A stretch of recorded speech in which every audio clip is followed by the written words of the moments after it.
congratulations. You said it would be a big test tonight. So what pleased you the most about the performance? No words.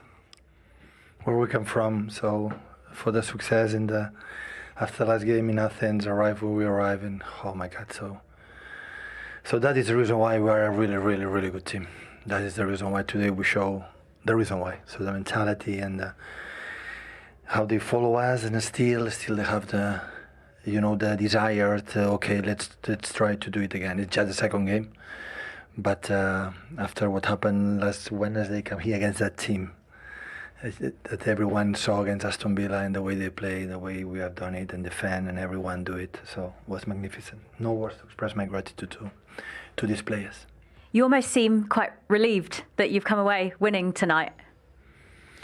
We could draw, we could lose. Football is like that. But the way we played, was more than deserved. We had more chances to score 2 or 3 goals, and the players read, and everyone, a back four, Kyle, everyone was in a top performance. You've said before that Phil Foden can play in 3 different positions on the pitch, but he looks like he's really enjoying that central role. Is that where he's at his best? I know has the incredible ability to move between the lines, and his first control, his speed to attack, the contact with Erling they were looking for. But we cannot forget Phil, how good he played in the left side, in the right side, in the number 9, and but. Today we play against Kevin, against Bernardo, with Joe John. Last season, Gundo and Riyad Mahrez was really, really important player for us. So many important players, and the new ones every day a step better. And now we have finally a long week to rest a little bit and prepare the future, because it's just the second game. But it's nice to see the team in that way. And Julian Alvarez scoring a wonderful goal, showing what he can do when Erling Haaland isn't able to get on the score sheet.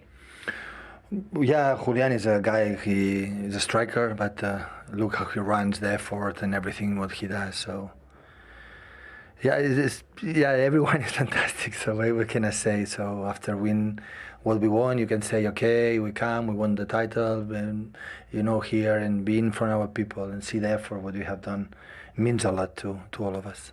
There were really big celebrations at the full-time whistle as well. Obviously, it's the first time you're back here since winning the treble and the Super Cup, but it's also 17 consecutive home wins in all competitions. Do you feel unstoppable when you're at the Etihad? Last season we felt strong. So still we are not in our best, but today I would say I know exactly against which team we play, and the way we play I know perfectly. So how good we have done. We saw you having a word with a fan at one point during that second half. What did you say to him? No, he said to me, make a substitutions. I said, come, sit here and do it. I understand, but I thought a lot for Cole, for Rico, for Calvin.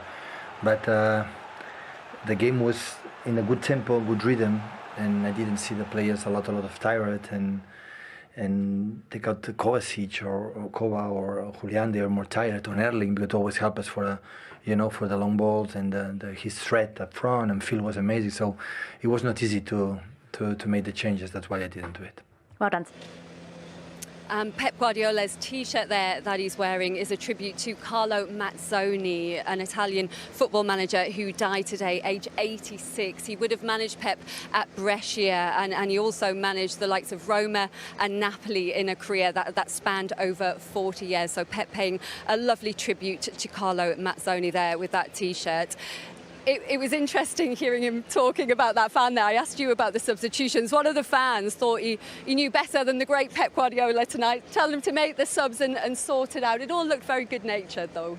He's a brave guy to be doing that. I wouldn't want to be taking the responsibility after a man that's achieved so much like Pep. But no, it was done in good jest. They can see the laugh, the smiles on the faces of the fans. They took it well. It's a perfect response, isn't it? Can you do any better? Yeah, exactly right. Yeah. Well, they had 4 competitions last year. They only won 3, so I mean, it's room for improvement. And you spoke about that home form as well to Jules there. They lost just once here in the league last season. They've really made it a fortress, Peter. They have. Yeah, I mean, it's such a difficult place to come, especially for Newcastle as well. Unfortunately, they've found it difficult here. I thought they had a chance tonight. I did. And what great champions do is they quashed that very early. I thought they suffocated them. They didn't allow them to play, and they just played at their own tempo and scored the goal that mattered. And I thought they could have gone and scored more. Haaland didn't really have his shooting boots on tonight. He slipped in a couple of times and dragged his shots, but we all know he'll come good. The transfer window just under 2 weeks to go. They've obviously brought in Kovacic and Guardiola. A rumoured move for Paquetá is on hold for now because of allegations of betting allegations there. What do they need to do, Rio, do you think, as a matter of urgency before that window shuts? Well, today's show, not loads. But I think maybe the depth in the squad. I think 6 of the substitutes today were 22 or under. So the inexperience on the bench. We've always looked at the City bench and thought, wow, they could get into any team and play at any team. This is a lot of young potential on that bench, which is a bit different. I'd be very surprised if we don't see Manchester City going back into the market and signing at least 2 players. Because, again, injuries and the players, the amount of players that have left that contributed big moments, big goal contributions throughout last season. So, it's going to be interesting back end of the transfer market for Man City, I believe. And Cole Palmer scored in the Community Shield. He scored in the Super Cup. He didn't get off the bench tonight, didn't start. Does he stay or does he go?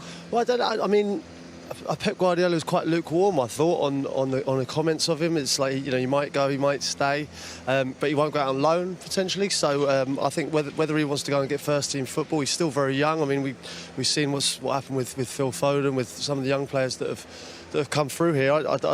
What an opportunity to learn off someone as good as Guardiola, possibly the best we've ever seen. For him to go, I think, so early when he's just kind of breaking through, I think he might regret that. I think he could do. I agree with Crouchy in that he could end up regretting it. But I think we have to appreciate that all people are very different. Phil Foden was willing to be patient and sit here. And back his ability over a long period of time. I think Cole Palmer could be the young type of person that goes, no, I feel I'm ready now. The 2 bits of silverware that we've picked up, the last 2 ones we've picked up, I've scored 2 goals. And I'm still not playing second day of the season. I understand that frustration, but sometimes, like Crouchy said, sometimes you've got to be patient and sit tight. But I think Cole Palmer's a huge talent. So I think wherever he goes, you've got to make the right decision where you go. But I think he'll have a good career.